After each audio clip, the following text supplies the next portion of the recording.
Palagi ako may dalang salts, pambawi kahit pa paano. Kasi mahirap eh, lalo na pagka naiwan ka na ng grupo, pag hindi ka self-sustain, di wala. Kasi yung pinaka-ano palagi yung sarili mo. Pag hindi mo na-manage, hindi mo ma-manage na, mahihirapan kang bumawi. Para sa'yo, pagka ganun, mas okay lang di pagsulo ka o sasama ka ron sa group ride? Depende eh, kasi may katulad pag maaga, medyo maganda pa yung recovery mo, no? Kasi mabilis pa, malamig pa eh. Pero pag mainit na, meron talagang mga, kahit mainit, hindi nagbabago yung pace eh. Eh ako pag mainit na, medyo nag-aano na ako kasi alam mo pa yung tatakbuhin mo eh. So nagre-reserva ako para ma-drain man ako sa init. Alam ko mabilis na ako makaka-recover. Kaysa yung pag sinagad ko pang ma-drain, mas mahirapan ako mag-recover.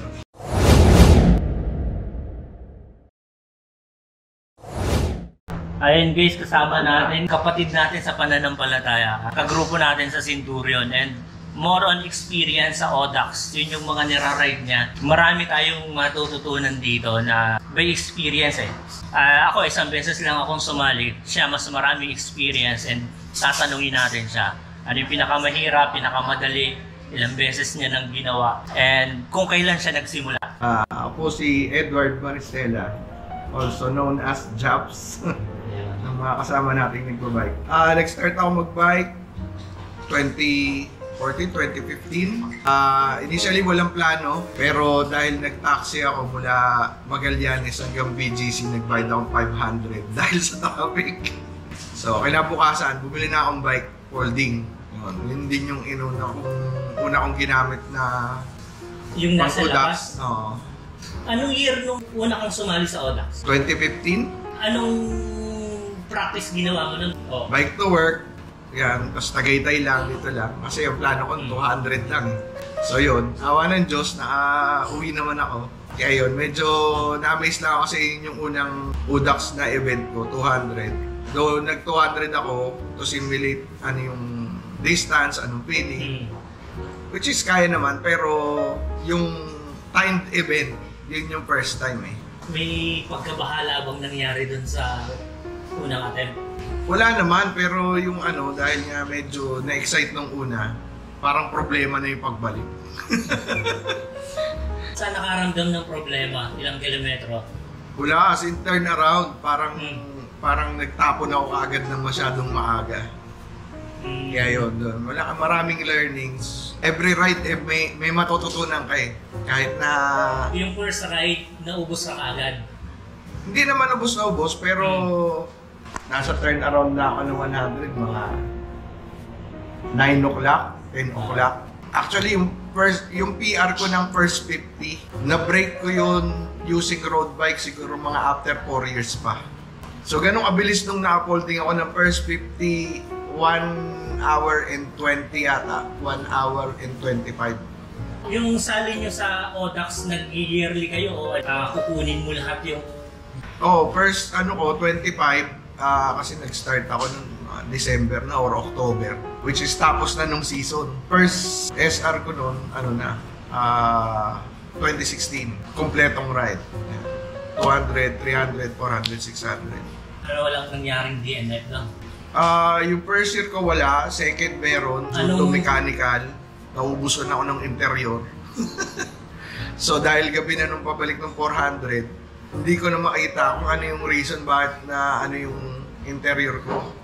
So kung nakita ko, pag uwi na, yung palang isang butas ng nipple, nakasilip. So doon sumisingit yung interior, hindi ko nakita. Kaya simula noon, pag nag-rim tape ako, bukod sa rim tape, may duct tape pa na lampas para bumuka man na nasa ilalim, sarado pa din sa taas. Kaya marami din natutunan sa mga pag-ayos ng gamit mo, paano. At halimbawa, kahit 10 beses ka mag-200, iba-iba yung senaryo mo eh.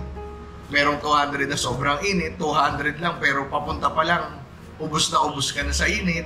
Alam mo yun, merong fresh ka pa, merong sakto lang, di ba? Meron yung aga pa, pahinga tayo, yung may 200 na maganda yung ensayo mo, yung ang dami mong pahinga pero pasok pa din, di ba? Iba-iba yung experience kahit na same yung ruta. pagka yung medyo may time na alam mong alangan, medyo may doubt ka na, oh putya, kakayanin ko pa ba? O kailangan, ganito na yung takbo ko, maghahabol na ako, yung mga ganun. Pero usually, yun, yung DNF ko is, so far, yung isang 200, kasi nag-back to back ako. Ang mali ko, yung hotel na napuntahan ko, putya, may party sa tapat. So yung unang araw, bali yung unang araw, may party, ibang grupo, di ang ingay, hindi ka nakatulog. So pag uwi ko, ibang grupo na naman yung may party doon sa karsada. Hindi na naman ako nakatulog. Pero yung 300, yung 200, wala, antok na talaga ako. Tapos 400, dalawang beses. Yung isa, nag-acid reflux na ako, yung isang mechanical. Tapos isa 600, ganun din, acid reflux. So yun yung isang problema ko na kailangan ko palaging manage yung acid reflux ko pagka usually nakukuha ko sa yung sobrang stress sa init. Kaya pagka mainit na, medyo na ako, nagpapahuli na ako. Mas maganda dapat, kilala mo yung katawan mo. Kung ano yung kaya niya, tsaka kung ano yung weakness mo, kasi yun yung kailangan mong i-manage eh.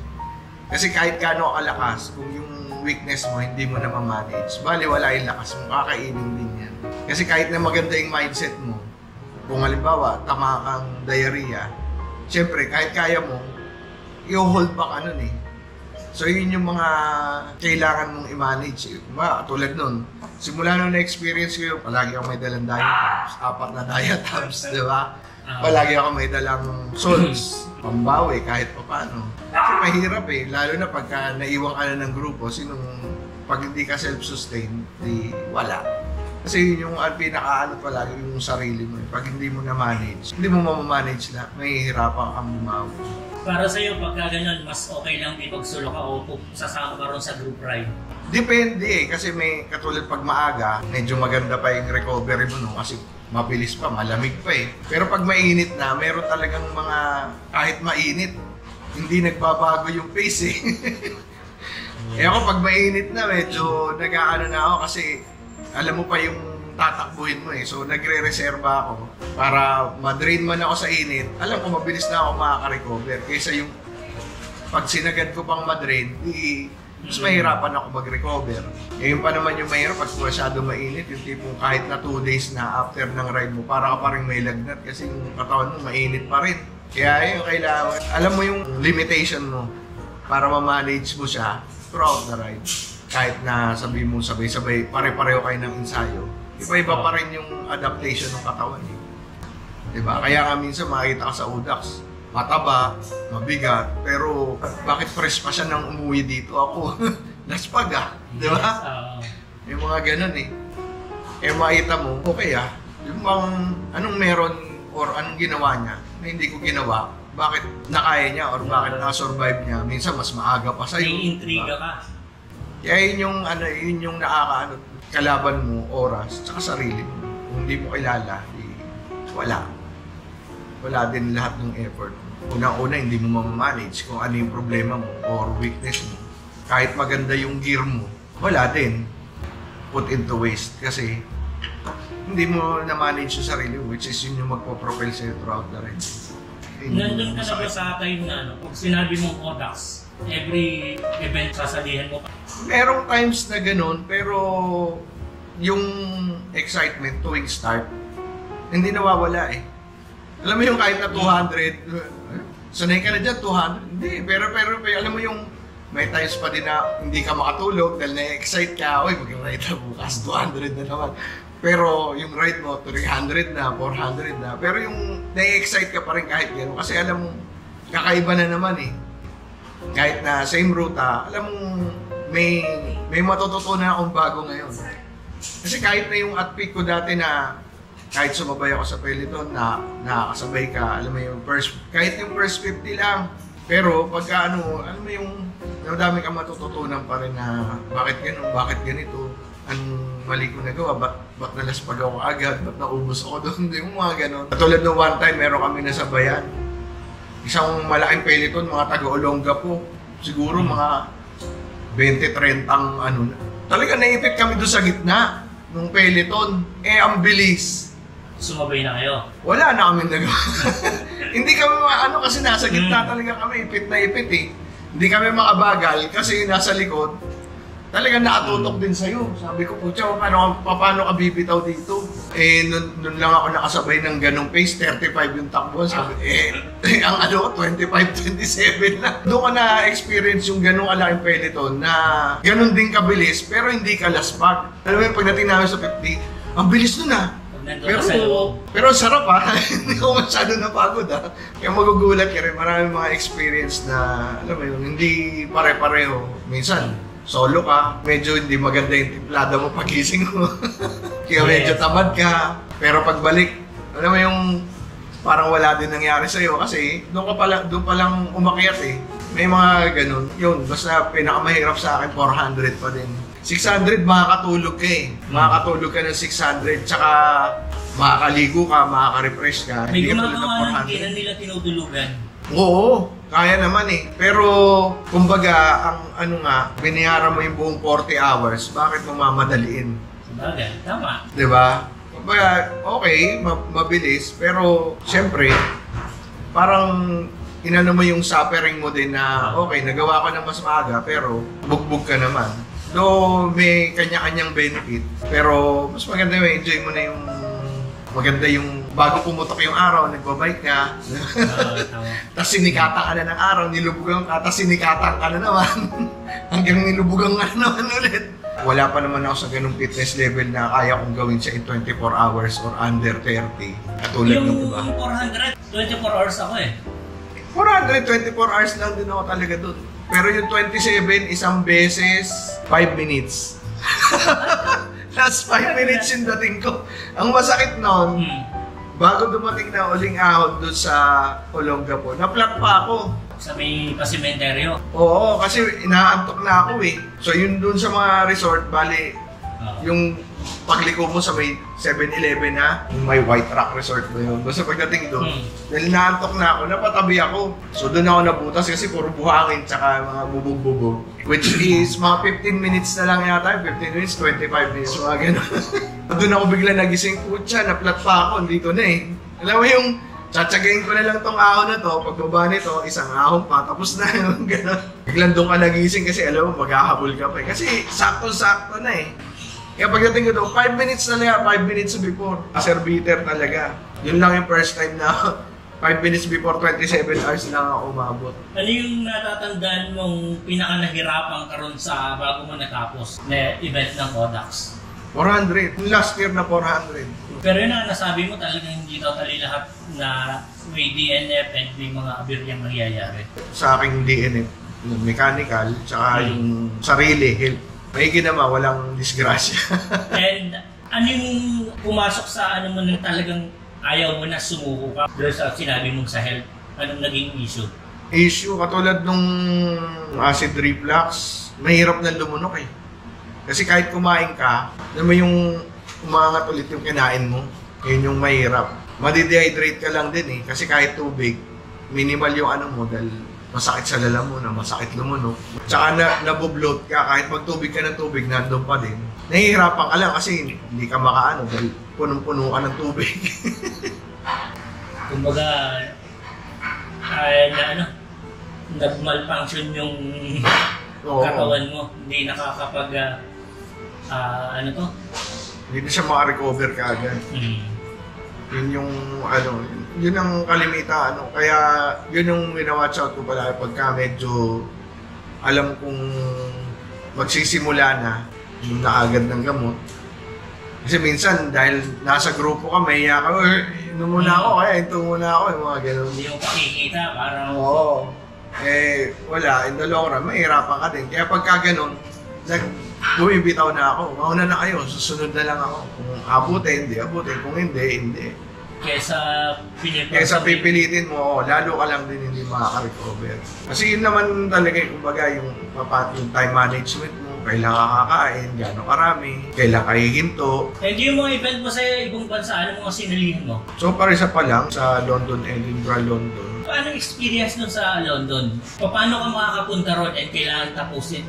Maka-SR ka rito bago ka pumunta? Wala naman siyang requirement kasi ino-open din siya sa mga randoners doon. So, for the experience, kasi marami naman doon na, kumbaga, gusto lang nila matry yung iba. Yung iba naman, iba rin talaga yung experience. So, yung katulad nun, katulad nitong taon na to, 2025 LEL. So, ang registration nun, 2 years before, which is last November. So, yun yung initial registration. Ang closing nun, which is most probably January 2025, pag hindi nakabayad, isi-sell out na nila yung mga slot mo. Or, limbawa, yung iba nagkakaroon ng health issues or kung ano man. So, dun pina-finalize. Kaya matagal din yung planning. Yun din yung time mo para training. Ma-assess mo din yung sarili mo kung kakayanin mo yung ano.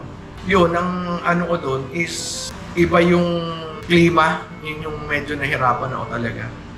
Kasi nung tinitingnan ko, yung lowest temperature is 13. So, kaya yung dala ko, pang sobra pa sa 13. Pero hindi ko in-expect nung first night pa lang. Yung 13 pala, hanggang 10 o'clock pag may araw pa. Paglubog ng araw, within 2 hours, 8 na lang bigla. Yung medyo na ano ko, kaya at least kahit pa paano, malapit na rin ako sa checkpoint. Kaya nagpahinga muna ako kasi first time ko ma-experience yung ganun din kalamig doon eh. Tulog ako 3 oras, 3-4 na oras. Pero pagising ko ng mga 6 AM, akala ko okay na kasi may araw na eh. Pero malamig pa rin. So pagising ko noon, yung normal na layering ko na isang winter jersey, isang thermal na long sleeves, plus yung jacket. So, bali 3 patong. Naglagay pa akong plastic trash bag sa tiyan. Kasi talagang nanginginig ako sa lamig eh. Tapos niloloko pa ako ng mga puti nung nakasabay ko sa coffee shop. Kasi alas 10 na ng umaga, yung jersey nila bukas na. Ako naka-jacket pa. So, tinatanong ako kung nilalagdat ako. Tsaka maganda yung pagka-organize nila kasi yung mga checkpoints sa school. So yung school, yung canteen ng school, yung gagamitin nyo, may kainan na. So may shower, may gym, doon kayo matutulog. Marami kang nakasabay na Pinoy na? Kasabay kong Pinoy doon, si Enzo, second time niya, yung last series noon, which is 2017. Nag-over siya ng, I think, 30 minutes, which is sayang. Kasi medyo napa-oversleep daw siya. Pero, ano na yon, kumbaga, fit na para sa mga... Pasok na. Hindi, ano na siya, achievement na para sa mga local randoners. So, ang kasabay niya doon si Kuya Renny, which is, na Italy-based naman siya, na Pinoy din. And then, itong last series 2022, supposed to be 2021, nung tinry ko yun, paglampas ko ng nakailang kilometro ka? Hindi ko naman kasi every checkpoint, stop save na ako ng Strava eh. So ang inaano ko doon, bahala ako na mapag-connect naman through API. Pero inaano ko, yun lang yung ano, kumbaga step by step lang, step by step. Kasi pag tinignan mo yung buo, medyo... nakakalula. Oo. Overwhelming masyado yung distance kasi 1,500 eh. Kaya sabi ko, mga kalahati lang ako. 1.5 ilang araw yun? 5 days. Kaya yun yung target mo, almost 300 a day, which is doable naman. Yun nga lang, parang after nung mga 150, 200 kilometers, puro rolling na. Doon ako medyo napagod talaga. So sa atin, kumbaga isang ahon, pagdating mo, nandun ka na eh. Hindi ka tulad doon, rolling. And itatry nyo pa uli? Oo. Hopefully. Anong preparation ginagawa nyo?